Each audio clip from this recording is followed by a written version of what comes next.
Hello friends, இன்னைக்கு வீடியோவில் கரு உருவானதுக்கு அப்புறம் எத்தனாவது நாளில் இருந்து இம்ப்ளான்டேஷன் ப்ளீடிங் ஏற்படும், அது எந்த மாதிரி இருக்கும், எப்படி இருந்தால் இம்ப்ளான்டேஷன் ப்ளீடிங் அப்படின்னு நம்மளால் ஈஸியாக ஐடென்டிஃபை பண்ணிக்க முடியும், இந்த இம்ப்ளான்டேஷன் ப்ளீடிங்கில் இருந்து பீரியட்ஸுக்கு எந்த மாதிரி டிஃப்ரெண்ட் இருக்கும் அப்படிங்கிறத பற்றி இந்த வீடியோவில் நம்ம டீட்டெயில்டாக பார்க்க போகிறோம்.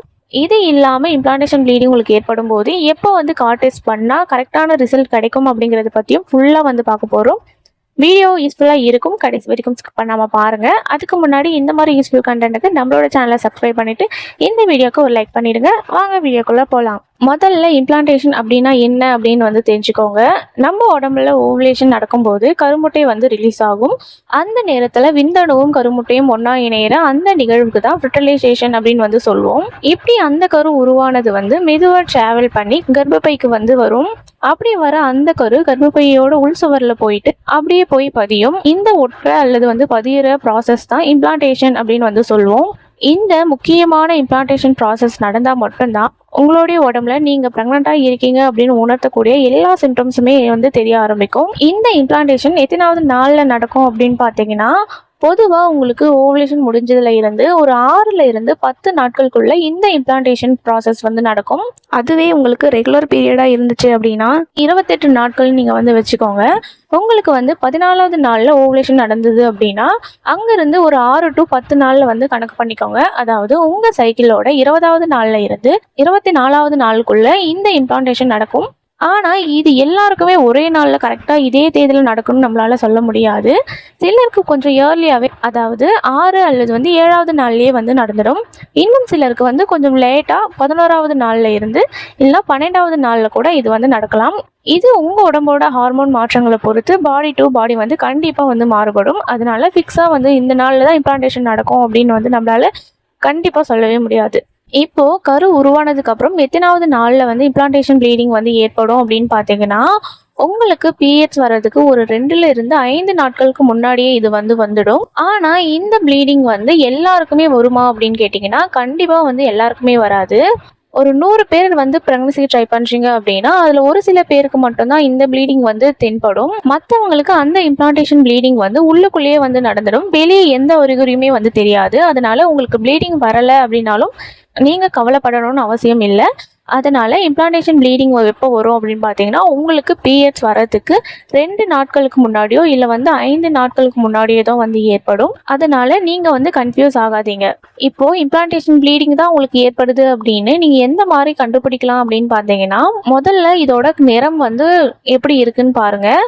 பீரியட்ஸ்னால் நல்லா டார்க்காக ரெட் கலரில் இருக்கும். ஆனால் இம்ப்ளான்டேஷன் ப்ளீடிங் பொறுத்த வரைக்கும் இது லைட் பிங்க் கலர்லேயோ இல்லை ப்ரௌனிஷ் கலர்லேயோ தான் இருக்கும். அடுத்துதான் நீங்கள் அதோட ஃப்ளோ எந்த மாதிரி இருக்குது அப்படின்னு வச்சு கண்டுபிடிக்கலாம். இது ரொம்ப ரொம்ப கம்மியாக தான் இருக்கும். ஜஸ்ட் ஒரு ஸ்பாட்டிங் மாதிரி தான் உங்களுக்கு ஏற்படும். ஒன்று இல்லைனா 2 சொட்டு மாதிரி தான் ரத்தம் உங்களுக்கு ஏற்படும். பீரியட்ஸ் மாதிரி இது பேட் நனைகிற அளவுக்கு இது இருக்கவே இருக்காது. பேட் மாற்றுற அளவுக்கும் இருக்காது. அதனால இதை வச்சு நீங்கள் டிஃபர் பண்ணிக்கலாம். இது எவ்வளோ நேரம் இருக்கும் அப்படின்னு பார்த்தீங்கன்னா, பீரியட்ஸ் நமக்கு 3 நாளில் இருந்து 5 நாட்கள் வரைக்கும் வரும். ஆனால் இது சில மணி நேரங்கள் மட்டும்தான் இருக்கும். இல்லைனா அதிகபட்சம் 1 இல்லைனா 2 நாள் மட்டும்தான் இருக்கும். அப்படியே ஸ்டாப் ஆகிடும். இதோட உங்களுக்கு வயிற்று வலி ஏற்படும். இது வரும்போது லேசான சுருக்குன்னு குத்துற மாதிரி உங்களுக்கு லைட்டாக வலிக்கும். பீரியட்ஸ் அப்போ வர மாதிரி தாங்க முடியாத அளவுக்கு ஹெவியான பெயின் கண்டிப்பாக இருக்காது. ரொம்ப முக்கியமான வித்தியாசம் என்னன்னு பார்த்தீங்கன்னா, பீரியட்ஸில் ரத்த கட்டிகள் வரதுக்கு நிறையவே வாய்ப்பு இருக்குது. ஆனால் இம்ப்ளான்டேஷன் ப்ளீடிங்கில் கண்டிப்பாக கிளாட்ஸ் இருக்கவே இருக்காது. இது ரொம்ப கிளியராக லிக்விடாக தான் உங்களுக்கு ஏற்படும். சரி, இப்போ இம்ப்ளான்டேஷன் ப்ளீடிங் ஏற்படுது. எப்போ நீங்கள் கார்ட் டெஸ்ட் பண்ணால் கரெக்டான ரிசல்ட் உங்களுக்கு கிடைக்கும் அப்படின்னு பார்த்தீங்கன்னா, நான் முன்னாடியே சொன்ன மாதிரி கரு அந்த கர்ப்பப்பை சுவரில் போய் பதிஞ்சதுக்கு அப்புறம் தான் உங்களுடைய உடம்புல எஸ்சிஜி அப்படிங்கிற ப்ரெக்னன்சி ஹார்மோன் சுரக்கவே ஆரம்பிக்கும். அதுக்கப்புறம் தான் கொஞ்சம் கொஞ்சமாக அந்த ஹார்மோன் இன்க்ரீஸ் ஆகும்.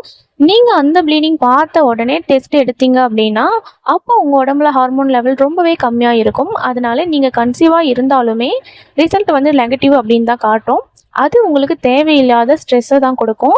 அப்போ எப்போ நீங்கள் எடுத்த கரெக்டான ரிசல்ட் கிடைக்கும் அப்படின்னு பார்த்தீங்கன்னா, உங்களுடைய பீரியட் டேட் மிஸ் ஆனதுக்கப்புறம் டெஸ்ட் எடுக்கிறது தான் ரொம்பவே நல்லது. முடிஞ்சால் நீங்கள் பீரியட்ஸ் தள்ளி போனதுல இருந்து ஒரு 2-3 டேஸ் கழிச்சு காலையில் வரக்கூடிய ஃபர்ஸ்ட் யூரினில் நீங்கள் டெஸ்ட் பண்ணுங்கள். அப்போ தான் உங்களுக்கு அக்யூரேட்டான 100% சரியான ரிசல்ட் வந்து கிடைக்கும். திரும்பவும் நான் சொல்கிறேன், உங்களோட ஓவலேஷன் முடிஞ்சு 6லேருந்து 10 நாட்களுக்குள்ளே தான் இந்த இம்ப்ளான்டேஷன் வந்து நடக்கும்.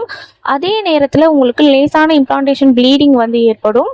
இது உங்கள் பீரியட்ஸ் டேட் வர்றதுக்கு ஒரு வாரத்துக்கு முன்னாடியே தான் இது வந்து ஏற்படும். இந்த ப்ளீடிங் எல்லாருக்குமே வருமானு கேட்டிங்கன்னா எல்லாருக்குமே வராது. ஒரு 100 பேர் இருக்காங்கன்னா அதில் ஒரு சில பேருக்கு தான் இந்த ப்ளீடிங் வந்து வெளியே தெரியும். அதனால் இது வரலையே அப்படின்னு சொல்லிட்டு நீங்கள் கவலைப்பட வேண்டாம். உங்களுக்கு ஏதாவது டவுட் இருந்தால் தேவையில்லாமல் ஸ்ட்ரெஸ் ஆகாதீங்க. கரெக்டான ரேட்டில் உங்களுடைய பீரியட் மிஸ் ஆகுறதுக்கு அப்புறம் நீங்கள் வந்து வெயிட் பண்ணி டெஸ்ட் பண்ணி பாருங்க. இந்த வீடியோ உங்களுக்கு பயனுள்ளதாக இருந்திருக்கும் நம்புகிறேன். கண்டிப்பாக உங்களுக்கு பயனுள்ளதாக அப்படி உங்களுக்கு இருந்தால் மறக்காமல் ஒரு லைக் பண்ணுங்கள். உங்கள் ஃப்ரெண்ட்ஸுக்கும் இதை வந்து ஷேர் பண்ணுங்கள். நம்மளோட சேனலை வந்து சப்போர்ட் பண்ணுங்கள். உங்களுக்கு வேறு ஏதேனும் டவுட் இருந்தால் கமெண்ட் செக்ஷனில் கேளுங்க. இந்த மாதிரி யூஸ்ஃபுல் கண்டென்ட்டுக்கு நம்மளோட சேனலை சப்ஸ்கிரைப் பண்ணிக்கோங்க.